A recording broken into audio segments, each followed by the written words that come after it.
Break के बाद एक बार फिर आपका स्वागत है। आप देख रहे हैं खास खबर और हम बात कर रहे हैं लालू और चिदंबरम परिवार के ठिकानों पे जो छापे इनकम टैक्स और सीबीआई के पड़े, उसके बाद बयानबाजी तेज हुई और ये कहा जा रहा है कि सरकार दबाव बनाने के लिए छापे डाल रही है। लेकिन सवाल ये उठता है कि क्या ये पहली बार ऐसा हो रहा है या इससे पहले भी होता रहा है? सीबीआई एक बार फिर क्या टूल बनकर के काम कर रही है? इनकम टैक्स क्या टूल बनकर के काम कर रही है? और सरकार के इशारे पे ये हमले प्रतिपक्ष पे किए जा रहे हैं, ये सबसे बड़ा सवाल है। कुलवाल साहब, मैं आपके पास में आना चाहूंगा और जानना चाहूंगा कि देखिए, घटना पहली बार की नहीं है, तो राजनीतिक दल ये तय क्यों नहीं करते हैं कि एजेंसीज को इस तरह से उपयोग में नहीं लिया जाना चाहिए? नहीं योगेंद्र जी, भी बिल्कुल आपकी बात सही है कि देखिए, कोई राजनीति को इससे हम ये नहीं करें कि उस पर कार्रवाई नहीं की जानी चाहिए, उस पर कार्रवाई की जानी चाहिए। अगर गलत काम किया तो उसने, हम तो उसके लिए कह रहे हैं भाई गलत काम कर रहा है उसको हम सपोर्ट कर रहे हैं। हम तो ये बोल रहे हैं कि जब जब चुनाव का वक्त आता है तभी ये चीजें इनको क्यों याद आती है। लगातार हमारी बात एक ही है। आज इन्होंने बहन मायावती के ऊपर ये फाइल खोल दी, आज पी चिदंबरम जी के लड़के पे खोल दी, लालू प्रसाद जी पे खोल दी, ममता बनर्जी की तैयारी कर रहे हैं। तो ये क्या सिर्फ विपक्षी लोग ही कर रहे हैं क्या ये काम? सत्तारूढ़ दल के लोग तो रामराज की जैसे ईमानदार बेचारे घर में एक टाइम रोटी खाते हैं, एक टाइम भूखे मरते हैं क्या इन लोगों के भ्रष्टाचार इतने बड़े भ्रष्टाचार है योगेंद्र जी? जब ये खुलेंगे ना तब पता पड़ेगा कि ये कितने बड़े भ्रष्ट हैं। कांग्रेस ने तो 67 साल में भ्रष्टाचार किया होगा, इन्होंने तो 3 साल में रिकॉर्ड बना देंगे। ये तो आप ये कैसी बातें कर रहे हैं? मैं कह रहा हूं, आज राजस्थान के पूर्व मुख्यमंत्री भगवत सिंह शेखावत है, उनके कागज जांच क्या मिलता है? 1 रुपया नहीं है उस आदमी ने खाया। उन्होंने अपनी निष्ठा ईमानदारी से काम किया। मुझे अच्छी तरह मैं राजेंद्र जी बैठे बात इसलिए नहीं कर रहा हूं, मैं कह रहा हूं राजेंद्र जी के पास कई बार भगवत सिंह जी की सिफारिश जाती थी, तो कहते थे मैं गलत काम नहीं करूंगा, चाहे नौकरी छोड़ दूंगा। क्यों? ऐसे लोग आज अगर 1000 में एक भी है ना, तो वो भी 1000 को भारी पड़ते हैं, वो 999 को भारी पड़ते हैं। देखिए, ईमानदार अधिकारी को आते हैं लोग क्या कहें पूरे डिपार्टमेंट में पागल आ गया। क्यों? कि वो पैसे खाता नहीं है, पैसे खाने देता नहीं है, इसलिए वो पागल आ गया। क्यों? वो एक ईमानदार 999 पे कमांड करता है। तो योगेंद्र जी देखिए, सरकार है, सरकार को अपना काम करना चाहिए, मगर चुनाव के वक्त जब ये काम कर रहे हैं, हमारा विरोध वहां है कि उस वक्त क्यों ऐसी बातें करते हैं। हालात ये है कि आप लोगों को मालूम होगा कुलवाल साहब की पोजीशन केवल सेंट्रल गवर्नमेंट की नहीं है, राज्यों में भी यही हालात बने हैं। साउथ में तो जयललिता और करुणानिधि के चर्चे इसी तरह से हर किसी की जुबान पे हो सकते हैं। तो कहने का मतलब यह है कि जो रिवेंजफुल एटीट्यूड राजनीति में बनता जा रहा है कि प्रतिशोध प्रतिस्पर्धा रखिए, राजनीति में एक स्वच्छ एक लोकतंत्र की परिभाषा होती है कि आप कंपटीशन में आइए, आप अपनी बात कहने का प्लेटफॉर्म आपके पास में, जनता में आपकी अगर गहरी छाप है तो आपके साथ होगी, नहीं है तो आपको बाहर निकाल देगी। लेकिन हम अगर किसी की गर्दन मरोड़ करके और फिर उस पर दबाव डाल करके कहें कि नहीं तुम्हें ये कहना ही पड़ेगा और ऐसा करना ही पड़ेगा, तो मुझे लगता है कि परंपराएं कभी से भी चल रही हो, उन्हें कभी तो बंद करना होगा, अदरवाइज इसके भयंकर परिणाम होंगे। और जो डेमोक्रेटिक सिस्टम है जिसके लिए बड़ी दीमक साबित होगी। कहने का अर्थ यह है कुलवाल साहब, कहीं तो इसको रोकना होगा। नहीं, किसने मना किया रोको मत? किसने कहा? नहीं, सरकार कभी भी आपकी भी आती है, मायावती मुख्यमंत्री रही है, तो पहल की उन्होंने जी। मैं अभी आपने जयललिता जी की, करुणानिधि जी की बात की। जिस समय जयललिता जी ने करुणानिधि जी को रात को 12 बजे 1 बजे मंत्री को जिस ढंग से उन्होंने किया, वो तरीका ठीक था क्या? हम तो उसका भी पक्ष नहीं कर रहे, हम तो उसका भी विरोध कर रहे हैं। सवाल है कि आपको जो अगर आपके पास सरकारी डंडा है तो इसका मतलब नहीं रात को 1 बजे भी आप उसको चलाओगे। यही सवाल है, कहीं तो रोकना होगा इसको, कहीं तो रोकना होगा। यही तो बोले योगेंद्र जी, हमने उसका विरोध नहीं किया। हम ये बोल रहे हैं कि अगर आप निष्ठा ईमानदारी से काम कर रहे हो तो हमें तकलीफ नहीं है, और जांच किसी नेता की हो उसमें भी तकलीफ नहीं है। मगर जब जब चुनाव आते हैं, जब जब भी आपको ये क्यों याद आते हैं, इसीलिए तो हम बोल रहे हैं दुर्भावना से नहीं किया जाना चाहिए। दुर्भावना, ये जो कार्रवाई होती है सिर्फ दुर्भावना की होती है। हमारी चर्चा में दुर्भावना को लेकर राजेंद्र जी ने क्या कहा, तो इसे बंद करना चाहिए। राजेंद्र जी ने क्या कहा कि ये सरकार जो सरकार आती है वो इसका इस्तेमाल करती है। मायावती क्यों इस्तेमाल करती है? अरे आप उसकी फिक्र मत करो, मायावती की फिक्र करना वसुंधरा जी फोले खुलेगी जब पता पड़ जाएगा। मैं यही बोल रहा हूँ कि राजस्थान में जब अशोक गहलोत का राज जाता है तो वसुंधरा जी कहती है इतना बड़ा घोटाला हुआ, घोटाला तो जांच क्यों नहीं हुई, और जांच क्यों नहीं हुई, गिरफ्तारी क्यों नहीं हुई? मगर जब जब चुनाव आते हैं, जब ये कार्रवाई करते हैं तो वो गलत तरीका है, वो इस्तेमाल करने का तरीका गलत है। आप अपना कार्रवाई करें, आप नीति से कार्रवाई करें, अपने जो भी कार्रवाई आपको करनी है करें, मगर चुनाव के वक्त आके कार्रवाई करना, जैसे राजेंद्र ने ना बस्ते पड़े हुए हैं, नाम लिखे हुए हैं, जब जरूरत पड़ेगी काम नहीं देंगे, इस प्रकार की कार्रवाई नहीं करनी चाहिए। सरकार बनते ही कार्रवाई शुरू कर देनी चाहिए, चुनाव का भी इंतजार नहीं करना चाहिए। हाँ, करें ना कार्रवाई। हम कब करें कि गलत आदमी को सपोर्ट करो? हम क्या करें? हमने नहीं कहा आपसे। पर ये दबाव बनाने वाला गलत है। चलाओ साहब, दबाव की राजनीति हर बार इसी तरह से सीबीआई या दूसरी जांच एजेंसियों को काम में लेकर के बनाई जाती है। पहली बार आप लोग नहीं कर रहे हैं, लेकिन ये लंबी एक फहरिस्त है अगर आप देखेंगे तो इसको। और राजेंद्र सिंह जी ने जो बात कही कि ऐसा कोई राजनीतिक दल है, राजेंद्र सिंह जी जो ने कहा है वो उनका अनुभव हो सकता है, वो कोई गजट नोटिफिकेशन नहीं है कि जो ये कह रहे हैं वही सही है।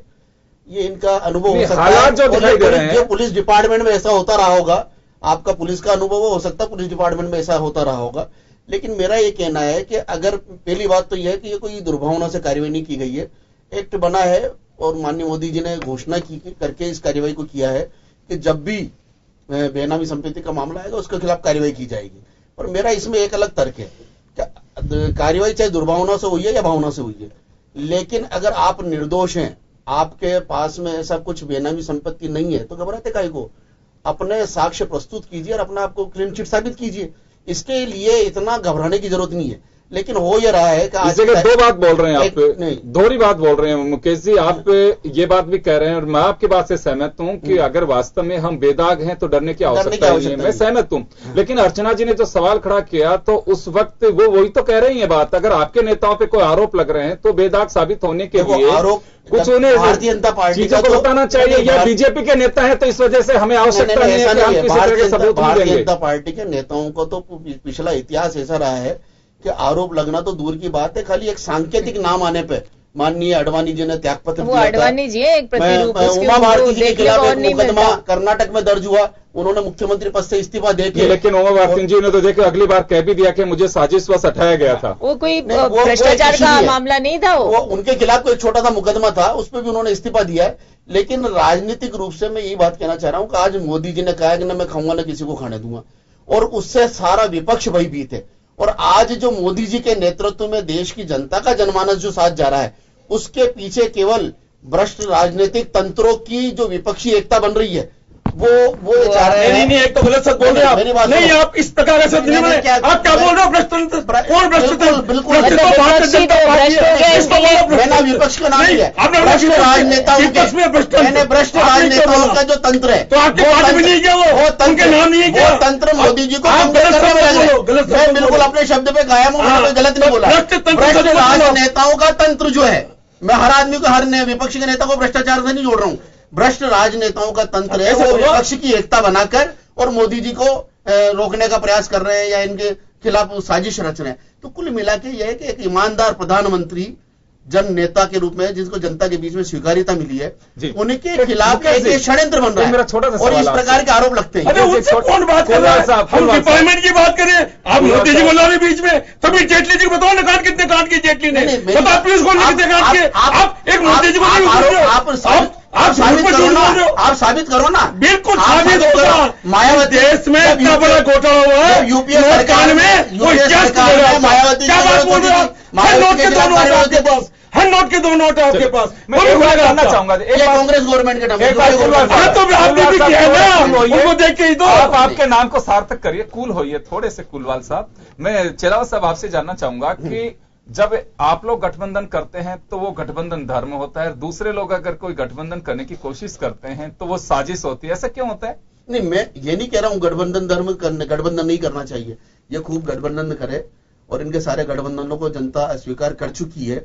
और तो उसके पीछे मेरा एक जो लॉजिक है, वो लॉजिक ये है कि जब भी किसी की नेता के खिलाफ में, अब आप वो नेता के खिलाफ थोड़ी कार्रवाई हो रही है, नेता ने जो अपना साम्राज्य, व्यावसायिक साम्राज्य स्थापित कर रखा है, उस अगर व्यावसायिक साम्राज्य के खिलाफ अगर कोई कार्रवाई होती है तो उसमें राजनीतिक आय को बीच में लाते हो। लालू जी के अपने बहुत बड़े बड़े व्यावसायिक ठिकाने हैं, अगर वहां होता है चिदंबर जी का लड़का अगर कोई व्यापार कर रहा है, अगर उसके खिलाफ कोई कार्रवाई होती है, सैकड़ों व्यापारियों के खिलाफ कार्रवाई होती है, जबकि नहीं बोलता विपक्ष। जब व्यापारियों के खिलाफ आईटी कार्रवाई करती है, सीबीआई कार्रवाई करती है, तब उनको बोलना चाहिए। लेकिन केवल राजनीतिक से जुड़ा हुआ व्यक्ति अगर उसका कोई व्यावसायिक है और व्यावसायिक होने में उसमें कई अनियमितता है और उसके ऊपर जब कार्रवाई होती है तो किया जाता है कि राजनीतिक दुर्भावना से किया जा रहा है। ये केवल और केवल आप तो ये मान के चलिए कि उनके व्यावसायिक साम्राज्य में जहां अनियमितता थी उसके खिलाफ कार्रवाई हुई है। लालू जी चाहे राजनीति में है, अगर उनके परिवार का कोई सदस्य व्यापार कर रहा है और व्यापार में अगर उन्होंने अनियमितता कर रखी है और उस पर अगर आईटी डिपार्टमेंट या सीबीआई अगर कोई कार्रवाई करती है तो उनको करने का अधिकार है। बिल्कुल है, लेकिन जब हम प्रतिपक्ष में होते हैं तो इस कार्रवाई को दुर्भावनापूर्ण क्यों बताया जाता है? आज अर्चना जी से भी हमने यही सवाल किया, कुलवाल साहब से सवाल किया कि जब हम सत्ता पक्ष में होते हैं तो कहा जाता है कि इस एजेंसी अपना काम कर रहे हैं, और जब प्रतिपक्ष में होते हैं तो ये बात कही जाती है। आप लोग भी कुछ साल पहले तक यही कहते थे कि दुर्भावनापूर्ण तरीके से कार्रवाई की जा रही है। योगेंद्र जी, मैं इसका उत्तर देती हूँ। पी चिदम्बरम जी को टारगेट करने का एक ही मकसद है कि पी चिदम्बरम जिस प्रकार से गृह मंत्री और जिस प्रकार से फाइनेंस मिनिस्टर है, उन्हें भारत सरकार को संचालित करने, उसके नियमों का अनुपालन करवाने का एक बड़ा अनुभव है। वो समय समय पर भारतीय जनता पार्टी की खामियों को उजागर करते रहे, समाचार पत्रों में लेख लिखते हैं, विभिन्न प्लेटफॉर्म्स पे जाकर के इनके कारनामों को उजागर करते हैं। इसे एक मिनट, इससे विचलित होकर के, और एक मिनट चिलावत जी, आप बोल रहे थे, मैंने कुछ बीच में नहीं बोला, आप सुनने का प्रयास करिए। तो इससे विचलित होकर के ऐसी आवाज को, ऐसी अभिव्यक्तियों को दबाने का एक कुत्सित प्रयास है, क्योंकि उसमें उन्होंने खुद ने कहा ना कि आप मेरी जांच करिए। उनके पुत्र ने भी कह दिया ये बात कि हम जवाब देंगे आपको, कौन मना करा? आप कह रहे हैं ना कि कानूनी प्रक्रिया अपने अपनाई जाएगी, लेकिन जो वास्तविकता वो कहा जाएगा। अब आप जब मापदंडों की बात करते हैं ना, शुचिता की, तो प्रश्न आप पर ही आता है वापस कि अगर उस समय वसुंधरा राजे जी पर यह आरोप लगे थे इस प्रदेश में, तो वसुंधरा जी ने क्यों नहीं आके स्पष्टीकरण दिया? क्यों वो मौन हो गई? और क्यों प्रधानमंत्री जो मन की बात कहते वो भी मौन रहे पार्लियामेंट में? उन्होंने क्यों नहीं कहा? तो ये एक तरीके से भ्रष्टाचार। अब आप कहते हैं, एक मिनट चलाओ जी, खिलाफ आरोप कौन सा लगे? आरोप लगे, गहलोत साहब ने उनके खिलाफ मातृ आयोग बनाया, मेरी बात सुनिए। हाँ, क्या आया? क्वेश्चन और टेक्निकली ये थोड़ी हो गया वो भ्रष्टाचार से मुक्त हो गई। और भ्रष्टाचार के आरोप किसने लगाए? आज जो विधानसभा अध्यक्ष उन्होंने लगाए, आज जो आपके गृह मंत्री है उन्होंने भ्रष्टाचार के आरोप लगाए, आज घनश्याम तिवारी आरोप लगा रहे हैं। वसुंधरा जी बोलती है क्या? चिलावत जी शांति से सुनिए, आप ही की सरकार पे आ रही हूं वापस। इनके पूर्ववर्ती शासन में बॉर्डर स्कैम हुआ, सबसे संवेदनशील मामला, भारत की स्वतंत्रता संप्रभुता के साथ सबसे बड़ा काम हुआ खराब।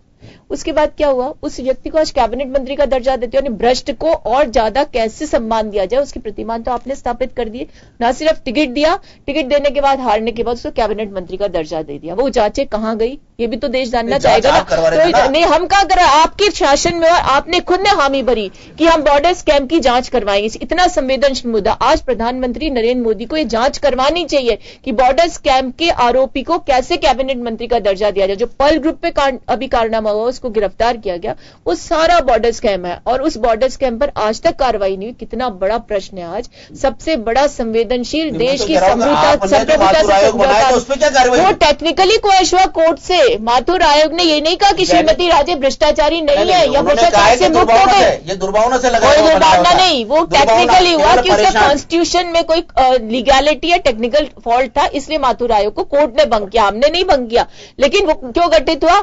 क्योंकि आपके विधानसभा अध्यक्ष कहते थे 5,000 करोड़ का भ्रष्टाचार किया, संस्थागत कर दिया। आज घनश्याम तिवारी जी भी इस बात को पुष्ट कर रहे, 3,000 करोड़ लगा दिए इस मकान में रहने के लिए अमेंडमेंट कर दिया साहब वहां जाकर के। पूर्व जो मुख्यमंत्री है उनको इनकी इच्छा से मकान, ये भी भ्रष्टाचार होता है। अरे कोई आरोप नहीं है, मैं यही कह रही हूँ आपसे। अब आप मुझे मेरी बात होने दी। आप कहते हैं प्रधानमंत्री तो बिल्कुल क्लीन है साहब, बिल्कुल साफ है। अरे भ्रष्टाचार को संरक्षण देना भी सबसे बड़ा भ्रष्टाचार है। यदि आपके अधीन काम करने वाले मंत्री, आपके अधीन काम करने वाले प्रशासन भ्रष्ट है, आपको संरक्षण देते हो उसको, तो आप भी भ्रष्टाचार के संरक्षक करता हो, उसको रैंपेंट बनाने में आपका सबसे बड़ा योगदान है। इसलिए मेरा ये कहना है, सुनिए चिलावत जी, मेरा ये कहना है, आप चाहे लालू प्रसाद यादव जी के खिलाफ जांच करवा दीजिए, ईडी की रेड डलवा दीजिए, पी चिदम्बरम जी के खिलाफ करवा दीजिए, ममता बनर्जी के खिलाफ करवाइए, मायावती जी के खिलाफ करवाइए, ये कोई फर्क नहीं पड़ने वाला। सच्चाई है कि आपका शीर्ष नेतृत्व अच्छी तरह जानता है कि काट की आंडी रोज रोज नहीं चढ़ती है। एक बार जनादेश मिल गया, इसका तात्पर्य नहीं कि भविष्य में भी आपको ऐसा ही जनादेश मिलेगा। उस जनादेश को सुनिश्चित करने के लिए जो हथकंडे अपनाए जा सकते हैं वो अपनाए जा रहे हैं। कैसे उस सेक्युलर फ्रंट को तोड़ा जाए, कैसे उसे गठन पर रोड़े अटकाए जाए, तो आपके पास सारी संस्थाओं को दुरुपयोग करके आप किस प्रकार से उनका मनोबल गिरा सकते हो, ये सब कर रहे हो। लेकिन संस्थाओं का दुरुपयोग नहीं, हमने तो क्या किया वो हम जानते हैं। हमने तो देश का विकास किया। वो मंगलयान चलाने में बटन दबाते हो ना, वहां जाके टनल का उद्घाटन करते हो ना, वो सबमरीन का उद्घाटन करते हो, वो यूपीए सरकार की, कांग्रेस की देन है, नरेंद्र मोदी जी की देन नहीं है। ये जितने आपने इसरो का अब आपकी जब आप बटन दबाओ तो आपकी देन है, बाकी सारे वैज्ञानिकों की देन है। इसरो को इतना फंड हमने दिया, उस इसरो को इतना बड़ा स्पेस मिशन करने के लिए हमने कहा वो 27 इसरो के मिशन ऊपर गए, उसकी कोई चर्चा नहीं करता। एक इन्होंने कर दिया, वो भी हमारी देन थी, हमारी सोच थी, पूर्व प्रधानमंत्री की सोच थी, उसका बटन दबाते हो। अरे आपके फेलियर्स का तो स्थिति ये हो गई कि आपका पॉलिटिकल जो भ्रष्टाचार है उसकी देन है कि आज कश्मीर जैसी समस्या इतनी ज्वलंत हो गई कि मोदी जी की घड़ी में अब उसके लिए जगह नहीं, वो स्लिप हो गई है, अब उसको नियंत्रित करना संभव नहीं है। आपको डेप्यूटी सीएम चाहिए था, इससे अपने समझौते कर लिए आपने। फौजी मरते जा रहे हैं, भ्रष्टाचार बढ़ता जा रहा है, अपराध बढ़ते जा रहे हैं और आप जश्न मनाना चाहते हो। और फिर तीसरी साल की उपलब्धि क्या है, सब पे रेड कर दो, रेड करके अपने निहित स्वार्थ साध लो। अरे राष्ट्रपति के चुनाव के मद्देनजर कार्रवाई करते हो आप सुनिए, ट्रिपल तलाक का मुद्दा क्या था, यूपी इलेक्शन तक का मुद्दा था। उसके बाद अब नरेंद्र मोदी जी सारे मुस्लिम समाज को बुला कहते हैं कि भाई आंतरिक रूप से ये मांग उठनी चाहिए। तो ये क्या चीज है? उस समय तो आपने बड़ी आहत हो गई, महिलाओं के साथ बड़ा दुराचार हो गया, बड़ा अत्याचार हो गया, और आज नरेंद्र मोदी जी के सुर बदल गए। अब कोई सुर, अरे आपके शासन में योगी की सरकार में पुलिस पिट रही है, आपके शासन में योगी की सरकार में एसपी पिट रहा है, एक महिला आईपीएस ऑफिसर के साथ बदतमीजी की जा रही है। ये सब भ्रष्ट आचरण का हिस्सा है। तो शब्दों का दुरुपयोग हुआ है, विधायक ने कोई बदतमीजी नहीं करी है, उस आईपीएस ऑफिसर ने फेसबुक पे डाल दिया। विधायक ने अगर अधिकारी को अगर अपने अधिकारों के बारे में क्या अधिकार, क्या वो अगर बाहर जाके कानून व्यवस्था को नियंत्रित करती है और विधायक आकर के एक महिला अधिकारी, वो भी इंडियन पुलिस सर्विस के अधिकारी के साथ दुर्व्यवहार करता है और कह सकते हैं गलत भाषा का इस्तेमाल करता है, तो ये तो आचरण, देखिए भ्रष्टाचार तो पैसे का ही नहीं होता है, भ्रष्ट आचरण भी भ्रष्टाचार किया है। सजग करना उनका दायित्व बनता है। जनप्रतिनिधि अरे हमारे खुद कह रहा है योगी से वाहिनी को हटा लो, ये भी भ्रष्टाचारी है। जांच एजेंसियों की कर रहे हैं कि क्या टूल बनकर के एजेंसी काम करते हैं, उस पर कर रहे हैं। कभी नेताओं के आचरण की बात आएगी जब जरूर हम मिस्टर गुप्ता या अग्रवाल जो वहां के विधायक हैं उनकी जरूर चर्चा करेंगे। जो उसे आईपीएस ने कहा भी कि आंसू मेरी कमजोरी मत समझिए। खैर वो अलग विषय है, जो चर्चा का विषय भी नहीं है हमारा। सिंह साहब आपके पास में आना चाहूंगा। ये तो सब चीजें यूं ही चलती रहेंगी। यहां यह तो माना जाना चाहिए कि हर राजनीतिक दल अपनी कमजोरी को और अपनी पावर को बहुत अच्छी तरह से जानता है कि सीबीआई को या दूसरी जांच एजेंसी को या इनकम टैक्स डिपार्टमेंट को हमें किस तरह से यूज करना है, और जिन लोगों पे यूज करना होता है वो ये बात भी जानते हैं कि यूज किया क्यों गया है। नहीं, ये सही बात है योगेंद्र जी। क्या है कि ये सरकार के ब्रह्मास्त्र हैं। सीबीआई है, इनकम टैक्स है, ईडी है, राजस्व, ये जो शाखा है, ये सीबीआई है, आपके सीआईडी क्राइम ब्रांच है, ये एंटी करप्शन ब्यूरो है। आप ये देखिए, इसमें स्वतंत्र रूप से मैं तो नहीं समझता कोई अधिकारी बेचारा काम कर पाता है। मैं तो बिल्कुल नहीं मानता। अभी वो एक अपने एमएन दिनेश थे, यहाँ काम करना शुरू किया, उन्होंने 2-4 अच्छे दिग्गजों को एक आध को अंदर डाला, वो चले गए। सबके सामने है, क्यों गए सबको पता है।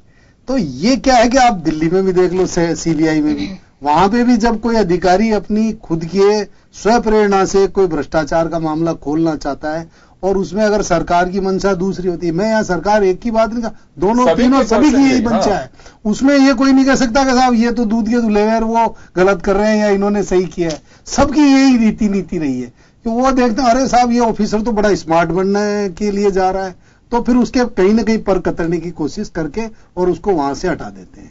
मैं ये मानता हूं कि सीबीआई और सीआईडी और ये बिल्कुल सरकार के टूल है और इन्हीं से अपना राज और अपना जो भी एक तरह से रुतबा है वो इसी से कायम रहता है, और जो अभिव्यक्ति की स्वतंत्रता है विपक्ष की, उसको कुचला जाता है, दबाया जाता है। बल्कि मैं तो कहता हूं कि जो मीडिया है उस पर भी इसका अंकुश आजकल लगने लग गया है। मीडिया के जो बड़े बड़े घराने हैं जो पहले मुखर होकर बोलते थे, आप देखिए पिछले 10-20 सालों के अंदर वो सब के सब उनकी क्या हालत हो गई। वो सब के सब पूरी तरह से सरकारों के गुणगान करने लग गए। लोकतंत्र के स्तंभ विपक्ष है, लोकतंत्र का स्तंभ मीडिया है, लोकतंत्र के स्तंभ जुडिशरी है, जुडिशरी भी डरने लग गई। अब इन जो सरकार के पास इतने बड़े ब्रह्मास्त्र हैं, उनसे सरकार अपने राज और सत्ता को पूरी तरह से कायम रखती है जब तक उसको 5 साल का जो मैंडेट है उसमें वो कोई भी किसी भी तरह की अपने खिलाफ आवाज सुनना नहीं चाहती। और जब भी उसके लिए कोई परिस्थिति बनती है कि उस समय उसको कोई समर्थन चाहिए, उसको कोई अध्यादेश पास करना चाहिए, उसको अपना कहीं पे भी किसी भी तरह से अगर कोई उसको अधिकार साबित करना है तो वो पूरी तरह से साबित करती है। जो छोटे मोटे दल है आप ये देखिए जो क्षेत्रीय दल है उनको दबाने के लिए सबसे ज्यादा इनका इस्तेमाल होता है। चाहे आप उपराष्ट्रपति का चुनाव कर लो, राष्ट्रपति का चुनाव, मीडिया भी चुनता है कि मदो साथी की तरह सत्ता के मद में मदहोश हो रहे हैं ये। और इसका मैं एक चीज बताऊं योगेंद्र जी, मैं आपको एक सबसे इसमें अच्छी बात बताऊं। वैसे हो अच्छा ही रहा है भाई, कांग्रेस बीजेपी वालों को पकड़ रही है, बीजेपी कांग्रेस वालों को पकड़ रही है, तो हो तो जनता के लिए तो ठीक रहा है। अगर ये दोनों मिल गए ना तो वो तो देश के लिए सबसे बुरा दिन होगा। आज कम से कम इस बहाने कोई ना कोई भ्रष्ट तो पकड़ा जा रहा है, हो सकता है 5 साल बाद पकड़ा जाए। आज जो कांग्रेस कह रही है भाई हमारे लोगों को पकड़ रहे हैं, तो अब ये राज में आएंगे जब ये भी क्या करेंगे, ये भी फाइलों को खोलेंगे। ये चाहे अपना सत्ता कायम रखने के लिए 2, 4, 5 को पकड़ेंगे, कम से कम लोगों के चेहरे तो सामने आएंगे ना जो दूध के धुले हुए हैं।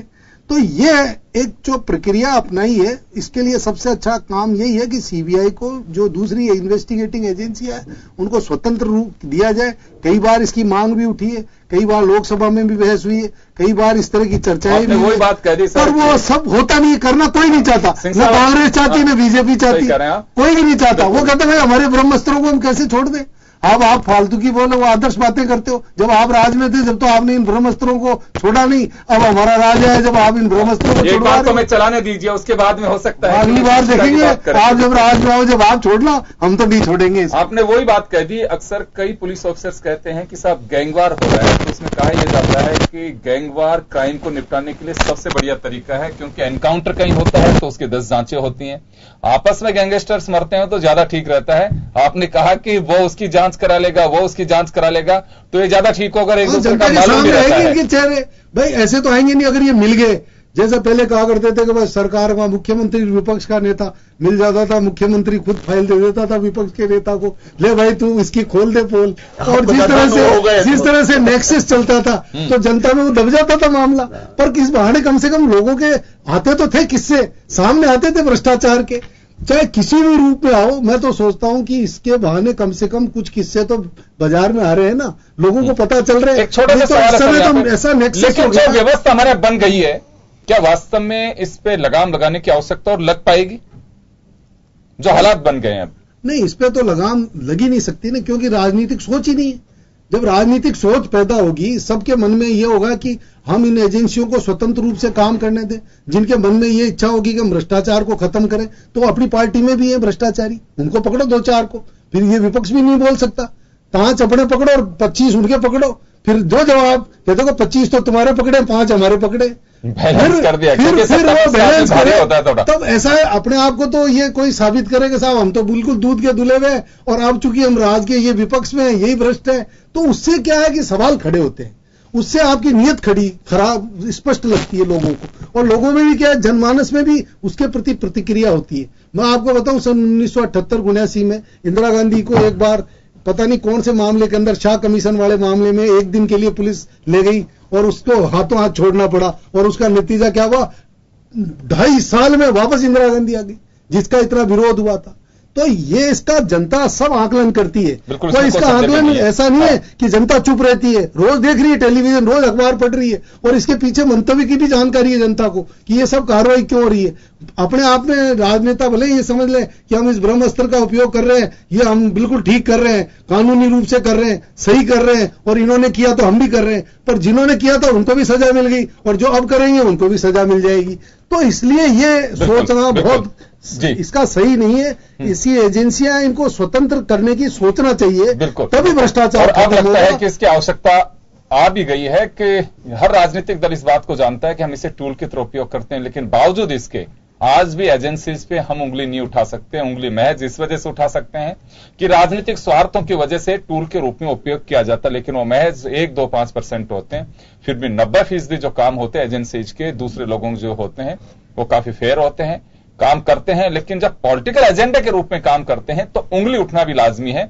और अब चाहिए राजनीतिक दलों को खुद को कि इनको बिल्कुल फ्रीडम देना चाहिए, किसी तरह की कोई दखल नहीं होना चाहिए। एक पहल भी की गई थी कि सीबीआई के डायरेक्टर की नियुक्ति का एक आधार होना चाहिए, किस तरह से उसकी नियुक्ति हो, लेकिन अभी मुझे लगता है कि सब दूर की बातें हैं और सहज नहीं है।